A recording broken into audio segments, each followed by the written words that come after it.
Chapter 19. At first, Jarvie had planned on recruiting the town's rejects because he thought he could use some loyal human followers. However, after 5 minutes of talking to them, he could understand why Doc had thrown them out. So instead of giving them with the mark of chaos, he'd used the 7th seed. Of course, it had been Laura's idea. Make them cyborgs, she had said. "Excuse me. That seed seems to use the material around it to create the zombies, so why not build something to counter the robot with all of these used cars?" She pointed around at the abandoned junkyard that they had temporarily moved to after leaving the factory. Jarvie had really liked the idea, so he planted the 7th seed into the ground and summoned forth an image in his mind, merging the cars and the cowering humans before him. The earth ripped open, and a silvery light poured forth, bathing the renegades. They slowly transformed into zombies, but they absorbed a lot of the car parts and other machinery around them. Arms were replaced with rubber tires, or used computer parts, or power drills, or headlights. Laura shook her head. "They look like trash zombies, not cyborgs." "Well, trash zombies covered with silver spray paint." Jarvie tried talking with one of them, but it just stared ahead into space. After a few commands, however, he discovered that they were at least capable of obeying highly complex orders, and so they set out for the town. Now, he was ready to take on Grenade Man. Ozark flew high in the sky above the zombie horde. She could sense the orders that Jarvie gave to the other zombies, particularly the fire zombies, but she no longer felt compelled to obey them. The trash zombies worried her more than any of Jarvie's other creations, but she wasn't sure what to do about it. She thought about warning the town, but would they believe her? Was she vulnerable to holy water now? What if they just attacked her and she wasn't able to do anything to help stop Jarvie? For now, she just flew, and she waited. Then she spotted Grenade Man with a young woman bounding into and then out of the horde's mist. The other fire zombies and Jarvie kept trying to kill them. She flew down to see if she could help. It was hard, but she managed to appear to be attacking them while at the same time running into as many of the fire zombies as she could, knocking them out of the way. None of them seemed to notice that she looked different than the rest of them. Then she felt Jarvie call the rest of the fire zombies back. She flew up into the sky as the others resumed orbit around his throne. She concealed herself inside of the ashen gloom that blotted out the sun, but kept to its lower edge.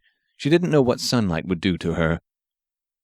Jarvie sent forth his legions of undead to attack the town. This time, he had gathered all of the zombies he could find in 3 days. Fortunately, his earlier summons had provided him with almost limitless amounts of reinforcements. The shambling horde was torn apart by gunfire. The more that moved forward, the more the town shut down. Just how much ammunition did they have in there anyway? Jarvie had heard from his spies that the town had been conserving some supplies for the inevitable rebuilding effort after the end of the war. Obviously, they weren't concerned about that anymore. For 4 hours, he sent zombies at the town's defenders. They showed no signs of running out of ammo. Occasionally, the zombies almost broke through, but then the robots shot them down. Jarvie finally heard from Chaos again. It wasn't with words, just a sense of urgency. Well, Jarvie could do that. It was time to stop playing around and use his final trump card. With a focus of will, he ordered the trash zombies to rise up from the earth. One by one, the zombies who had been tunneling toward the wall popped up from the ground. The townsfolk immediately opened fire on them, but unlike the other zombies, these zombies absorbed debris from whatever else was around them. Car parts, bullet casings, dirt, other zombie parts. Instead of shambling closer to the town, however, they began to congregate together. They formed the base of a zombie pyramid. One by one, the zombies climbed on top of each other, slowly creating a massive mound. Eventually, the silvery substance around each of them merged together to form one giant blob. The robot opened fire on it at this point, temporarily causing it to almost fall apart, but it slowly began to reassemble itself. Hector was in a panic. He didn't know how to control this thing, and he was pretty sure the strawberry soda he spilled on the controls was affecting the performance of the robot. He knew the gummy worms couldn't be good. Still, the thing obviously had a solid design because it was still kicking ass and taking names. If robots could take names, which Hector was pretty sure they couldn't, unless of course they were artificially intelligent or if someone was controlling them. Cars and other equipment flew up through the air only to be sucked into the giant zombie mecha below. A few objects came from the town itself, but most seemed to come from further away. A tornado of power surrounded the titanic thing, which assembled itself right in front of him, until it was a gigantic humanoid with silvery skin and giant headlight eyes. It was over 100 feet tall and 40 feet wide. It was not as large as the robot, but it seemed utterly invincible. Hector panicked. He began to push buttons at random. Again and again the robot opened fire with missiles, lasers, and machine guns into the zombie's silvery, rotten flesh, but it just absorbed more parts from around it. The robot reached behind its back and drew a sword. The robot charged the giant trash zombie. Hector screamed a battle cry, "Cowabunga!"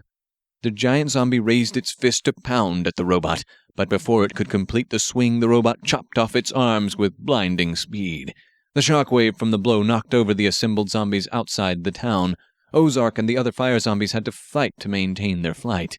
The giant trash zombie was undeterred. Its unattached arms grappled with the robot's legs, making it trip and causing another massive tremor. For a moment, the robot and Hector lay stunned. Hector's brain kept trying to reboot while he watched the giant trash zombie's arms slither like snakes back towards its body. He was just regaining his wits when he saw the arms slither all the way up its body and stick back into their sockets. It didn't help that the trash zombie was simultaneously kicking the robot with incredible strength. The robot flew into the air 20 to 30 feet with each kick. After the fourth kick, the robot recovered and grabbed the zombie's foot. Holding the foot firmly, the robot rose to its knees, then its feet. All the while, the trash zombie continued to hammer away at the robot, causing dents in its exterior but not smashing its functionality. Having gained its footing, the robot began to spin around. One foot turned behind the other, building up ever-increasing speed until both combatants became a blur. Finally, the robot stopped, suddenly, and threw the zombie into the air. It flew hundreds of yards and landed in a gibbering heap. Hector roared with triumph, trying to make sounds like Van Gogh. Or was that another artist? Something that began with an R. Taking advantage of the break in the fighting, the robot proceeded to stomp the zombie horde into pulp. Though there were sparks and loose wiring all around its hull, the robot still laid utter waste to Jarvie's army. The zombie soldiers were the first to go, as the robot stepped on them like it was dancing in a mosh pit. The zombies slowly started to reform, just like the giant trash robot was doing in the distance. The undead zombies did not. Jarvie cursed under his breath and began to chant in an obscure arcane dialect that had allowed him to activate the book in the first place. The zombies heard and obeyed. Slowly, the giant trash zombie split up again. Each part took a specific shape. Half of them formed into bat-winged masses of flesh, while the other half slowly began to look more and more like anvils. Anvils? Laura asked with incredulity. Shut up! Jarvie had had enough of her at this point. He was taking charge now. The bat-shaped trash zombies picked up the anvil-shaped ones and flew into the air. Hector was unafraid, for he played many games preparing for this moment. The giant robot targeted its lasers on them, shooting them from the sky like caged birds and lawyers at an elite hunting club. The fire zombies retaliated, and the zombie soldiers began shooting their small artillery at the giant robot. Slowly, more and more of the giant robot's systems were beginning to fail. Fully half of the flying trash zombies flew around the giant robot straight for the town, whilst the other half slammed directly into the robot. The silvery substance began to spread out over its cracked armored surface. Grenade Man pressed the remote emergency eject button on his gauntlet, spewing all 12 crew pods out of the rotting robot carcass via escape pods before the zombies took it over. He was particularly piqued. The forces of evil were being especially clever today. He knew he should know what the silvery substance was, but it was temporarily escaping him. He smiled when he noticed that someone had activated the self-destruct mechanism on the robot. A dozen parachutes opened for each of the crew members as the pods floated to the ground below. When they landed, each emitted a temporary burst of sunlight and holy water, destroying the zombies around it. The pods opened up, and each crew member ran for the town's walls. Grenade Man leapt into the air over the zombies. The leaps weren't quite as high as they had been. The boots had recovered only about half of their strength, but they were still useful. He tossed explosive grenades at a large pocket of zombie soldiers, blowing them to bits. They only reassembled, but Grenade Man could sense from their expressions a reluctance to fight. They were honorable opponents. That gave him all the more reason to defeat Jarvie. He wanted to go after the necromancer immediately, but he knew he had to deal with a zombified robot first. How could a machine even be a zombie? It made no sense. And then he realized what he was dealing with. Nanites. Tiny robots that were built on a molecular scale. That was what the silvery stuff was.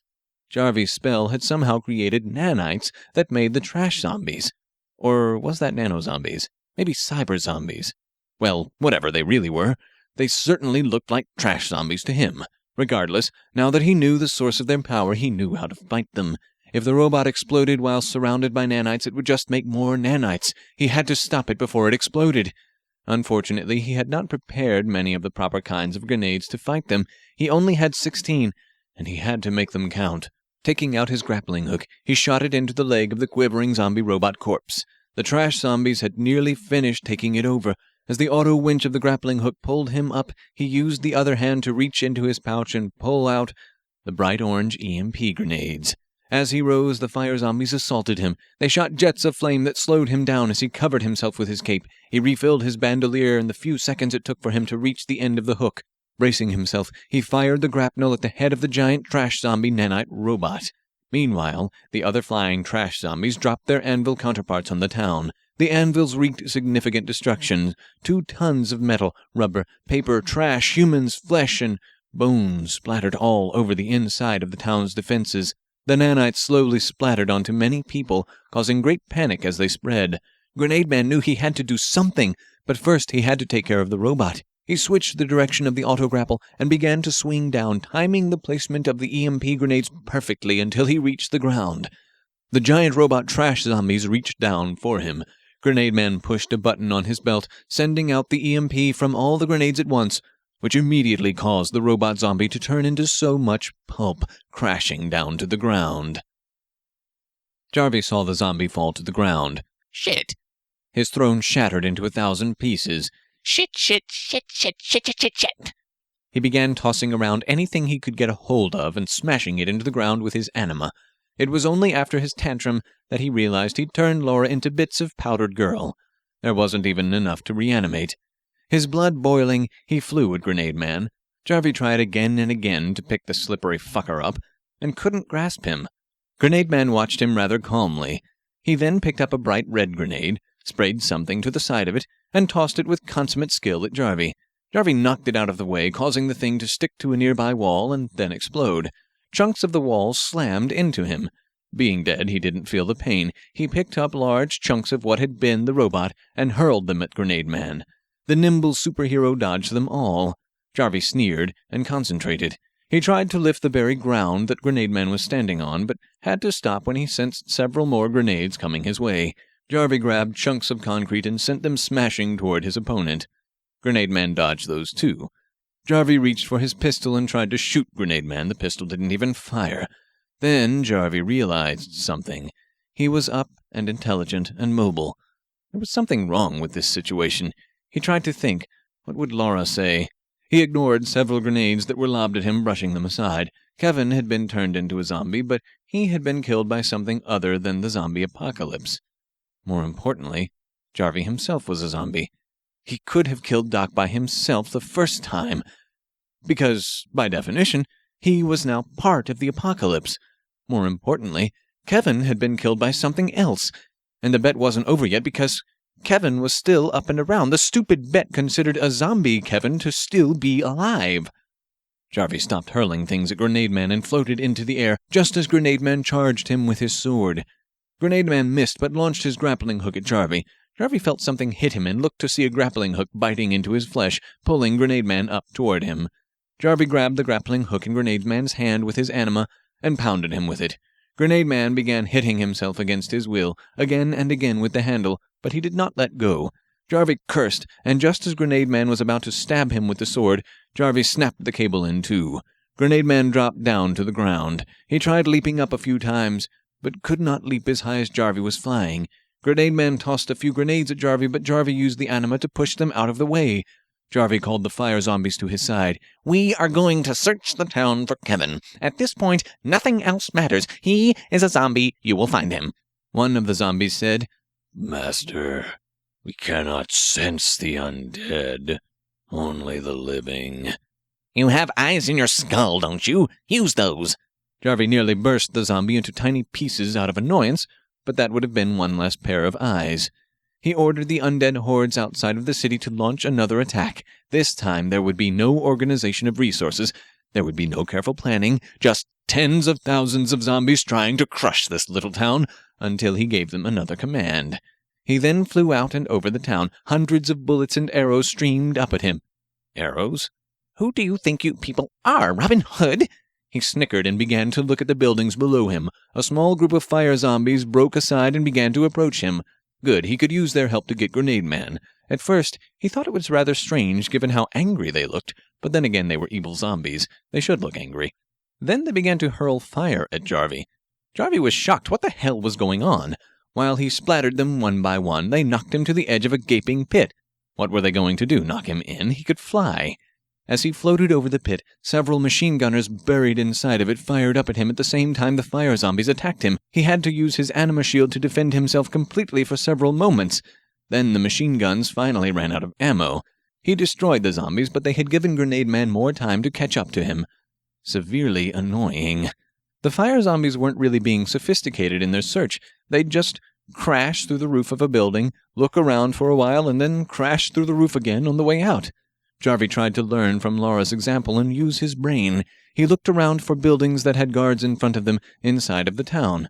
They were protecting Kevin, or his body. That much was certain. He saw one guarded building and tore off a section of the roof. Nope, that was an armory. He flew to another and saw a bunch of cowering children inside. He briefly thought of crushing them, just because he could, but didn't want to be a stereotype. Or was it stereotypical not to crush them? He didn't know. He didn't care. He went to the third building, a small, squat house. Yeah, this was it. He could feel the same link he'd felt to the other four. As he descended, something slammed him from the side. At first he thought it was Grenade Man, but then he saw that it was another rebellious fire zombie. "What the hell are you thinking?" he said as he spun it away from him. "That you are an asshole, Jarvie," it replied.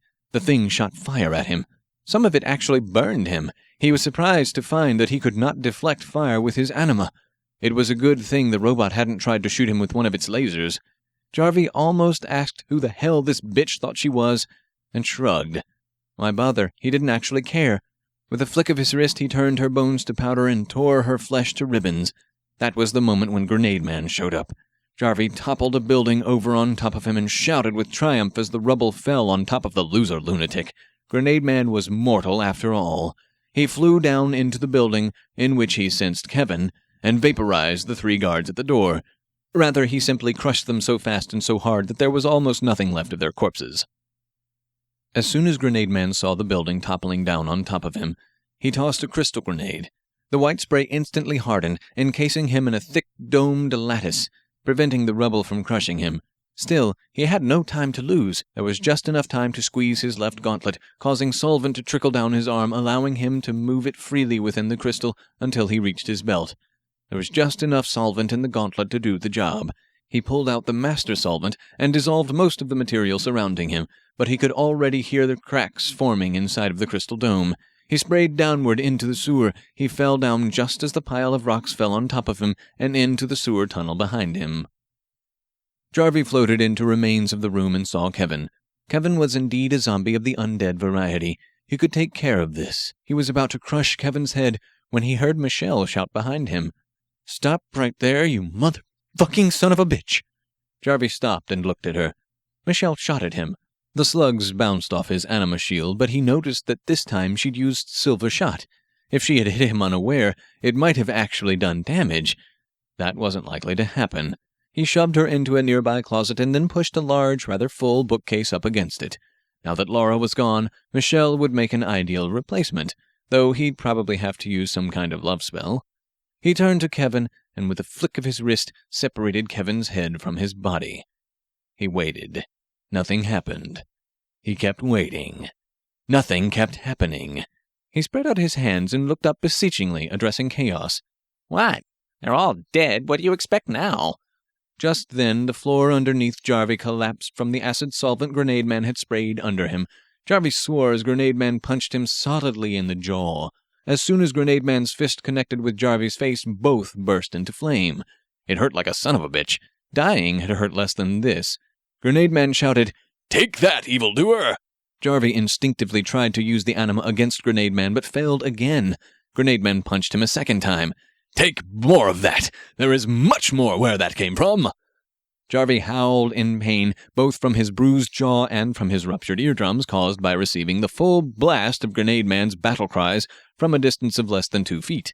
Mentally, Jarvie picked up the slab of floor he had been standing on when Grenade Man cut the hole in the floor and sent it toward Grenade Man.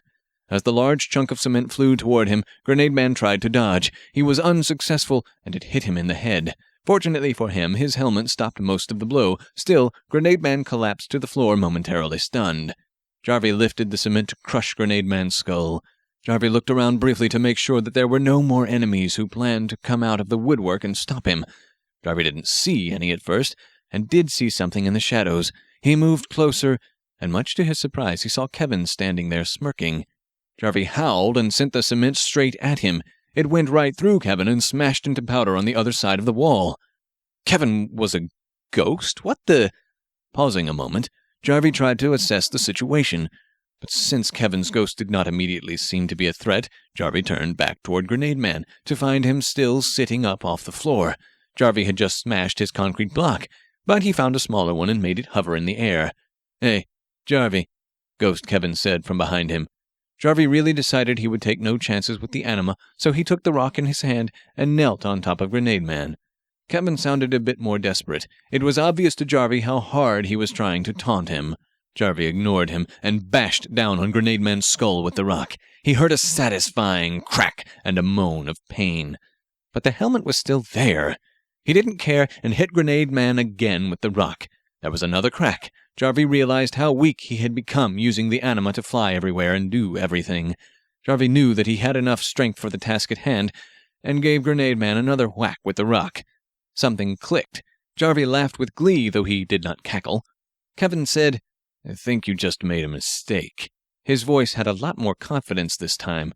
Jarvie ignored him. "Look down, Jarvie," Ghost Kevin said with a certain amount of smugness in his tone. Jarvie ignored him and raised his hand to smash the rock into Grenade Man. There was a soft metal ping, and Jarvie felt his knee loosen something on Grenade Man's bandolier. That couldn't be good.